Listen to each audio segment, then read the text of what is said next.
Driver వీధి సుబ్రహ్మణ్యం హత్య కేసులో సాక్షుల విచారణ కొనసాగుతోంది. తల్లిదండ్రులను సాక్షులుగా రాజమహేంద్రవరం కోర్టు ముందు పోలీసులు ప్రవేశపెట్టారు. దీనికి సంబంధించిన మరింత సమాచారం మా ప్రతినిధి రమణ ప్రత్యక్ష ప్రసారం అందిస్తారు. డ్రైవర్ వీధి సుబ్రహ్మణ్యాన్ని హత్య కేసుకు సంబంధించి రెగ్యులర్ విచారణ రాజమహేంద్రవరంలోని ప్రత్యేక కోర్టు ప్రారంభించింది. ఇవాటి నుంచి 6 రోజుల పాటు ఈ విచారణ అనేది కొనసాగుతుంది. 2022 మే 19వ తారీఖున డ్రైవర్ వీధి సుబ్రహ్మణ్యాన్ని దారుణంగా హత్య చేశారు. దీనిపై వైసీపీ ఎమ్మెల్సీ అనంతబాబే హత్య చేశారని చెప్పి అభియోగాలున్నాయి. దీనిపై కేసు కూడా నమోదైంది. ఆ తదుపరి ప్రధాన నిందితుడిగా ఉన్నటువంటి అనంతబాబు అలాగే ఆయన భార్య లక్ష్మీదుర్గ ఇద్దరిని కూడా A1 A2గా చేర్చినటువంటి పోలీసులు అప్పట్లో అరెస్ట్ చేసి వారిని కోర్టు ముందు ఉంచారు. 218 రోజులు జైల్లోనూ కూడా ఉన్న పరిస్థితి ఉంది. ఈ కేసును నవంబర్ 30 లోపు తేల్చాలి, ఖచ్చితంగా తీర్పు ఇవ్వాలి అని చెప్పేసి సుప్రీంకోర్టు ఇచ్చినటువంటి ఆదేశాల మేరకు రాజమహేంద్రవరంలోని ప్రత్యేక కోర్టు విచారణ ప్రారంభించింది. ఇవాళ నుంచి సాక్షుల యొక్క వాంగ్మూలాల నమోదు అనేది ప్రారంభమైంది. ఇవాళ 2 సాక్షులను కోర్టుకు పిలిపించారు పోలీసులు. ప్రత్యేకించి మృతుడు డ్రైవర్ సుబ్రహ్మణ్యం తల్లి నూకరత్నం అలాగే తండ్రి సుబ్రహ్మణ్యాన్ని ఇద్దరిని కూడా తల్లి నూకరత్నం అలాగే తండ్రి సత్యనారాయణ ఇద్దరిని కూడా ఇక్కడికి కోర్టుకు తీసుకువచ్చారు. వారి యొక్క వాంగ్మూలాన్ని జడ్జి ముందు వినిపించడం జరిగింది. ఆ రోజున ఘటన జరిగినటువంటి సమయంలో తాము చూసినటువంటి అంశాలన్నింటి కూడా న్యాయమూర్తికి అలాగే కోర్టుకు ఈ సాక్షులు ఇరువురు కూడా వినిపించారు. తొలుత వారి తల్లి దీనికి సంబంధించినటువంటి అంశాలను కోర్టు ముందు ఉంచడం జరిగింది.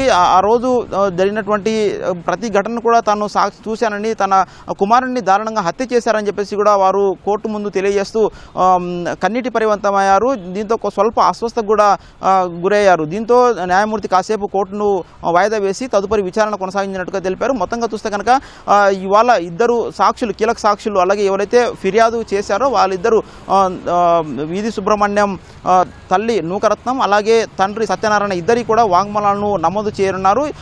వీరిని అదేవిధంగా క్రాస్ ఎగ్జామినేషన్ కూడా చేయనున్నారు. ఆ రోజు వీరు చెప్పినటువంటి అంశాల్లో వాళ్ళకు ఉన్నటువంటి అనుమానాలు కూడా డిఫెన్స్ న్యాయవాదులు కూడా వారి యొక్క క్రాస్ ఎగ్జామినేషన్ చేసేటువంటి అవకాశాన్ని ఇవాళ కల్పించారు. ఇవాళ సాయంత్రం వరకు కూడా ఈ విచారణ అనేది కొనసాగుతుంది. రేపు డ్రైవరు వీధి సుబ్రహ్మణ్యం యొక్క తమ్ముడు అలాగే వారి భార్యను కూడా ఈ సాక్షుల్ని ఇక్కడికి తీసుకురానున్నారు. ఇలాగ ప్రతిరోజు 2 చొప్పున మొత్తం 6 రోజుల పాటు ఈ విచారణ అనేది సాక్షుల వాంగ్మూల నమోదు ప్రక్రియ అనేది కొనసాగనుంది. తదుపరి మరి మొత్తం 87 మంది వరకు ఈ సాక్షులు ఉన్నట్టుగా పోలీసులు గుర్తించారు. వీరికి సంబంధించినటువంటి పూర్తి ఆధారాలను అలాగే సాక్ష్యాధారాలను అలాగే టెక్నికల్ అంశాలను కూడా పూర్తి స్థాయిలో సేకరించి దీనిపై సిద్ధంగా ఉంచడం జరిగింది. వీటన్నిటికి సంబంధించి సాక్ష్యాల నమోదు ప్రక్రియ అనేది కొనసాగుతుంది. ఈ సాక్ష్యాల నమోదు తర్వాత దీనికి సంబంధించి నవంబర్ 30 లోపు పూర్తి స్థాయిలో తీర్పు రాజమండ్రిలోని ప్రత్యేక న్యాయస్థానం వెలువరించనుంది.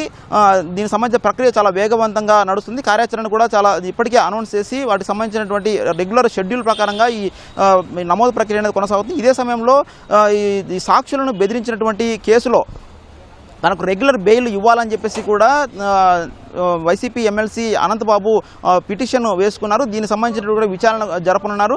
అయితే ఈ సాక్షులను బెదిరించినటువంటి కేసులు ఇప్పటికే తొలి కేసు అయినటువంటి మర్డర్ కేసులో బెయిల్ రద్దు చేసిన దృష్ట్యా ఆయన ప్రస్తుతం రాజమహేంద్రవరం కోర్టులోనే రాజమహేంద్రవరం సెంట్రల్ జైల్లోనే ప్రస్తుతం అనంతబాబు ఉన్నారు. కోర్టు ఆదేశాల మేరకు వారిని అక్కడే ఉంచడం జరిగింది. దీంతో ఈ సమయంలో బెయిల్ ఇస్తే రెగ్యులర్ బెయిల్ ఇస్తే సాక్షులను ప్రలోభ పెడతారు, మరింత భయాందోళనకు గురి చేస్తారన్నటువంటి ఉద్దేశంతో ఇప్పుడు ఎట్టి పరిస్థితుల్లో బెయిల్ ఇవ్వద్దని చెప్పేసి కూడా న్యాయవాదులు కోర్టు దృష్టికి తీసుకొచ్చారు. పబ్లిక్ ప్రాసిక్యూటర్ ముప్పాల సుబ్బారావు ఈ మేరకు వాదనలు కూడా వినిపించారు. అదే సమయంలో ఎస్సీ ఎస్టీ అట్రాసిటీ కేసు కూడా నమోదు చేయడం జరిగింది. ఎవరైతే సాక్షులు ఉన్నారో వారిని భయపించడం అలాగే ప్రలోభాలకు గురి చేసిన నేపథ్యంలో కేసు తీవ్రత దృష్ట్యా బెయిల్ నిబంధనలను ఉల్లంఘించిన దృష్ట్యా ఎట్టి పరిస్థితుల్లో బెయిల్ ఇవ్వవద్దని చెప్పేసి వాళ్ళు కోర్టు దృష్టికి కూడా తీసుకురావడం జరిగింది. ఈ పరిస్థితుల్లో పీటీ వారెంట్ కూడా జారీ చేశారు. దీనికి సంబంధించి బెయిల్ పై కీలక నిర్ణయం కూడా న్యాయమూర్తి ఇవాళ వెలువరించేటువంటి అవకాశం ఉంది.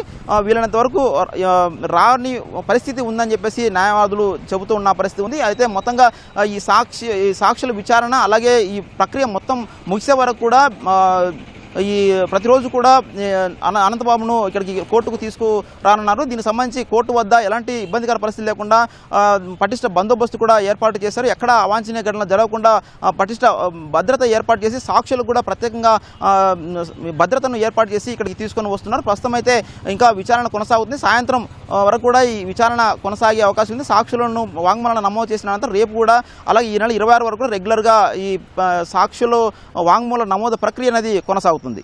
ఇది ఇక్కడ ఉన్నటువంటి తాజా పరిస్థితి. కెమెరామెన్ ప్రకాష్తో కలిసి వెంకటరమణ, ఓ2 స్టూడియో.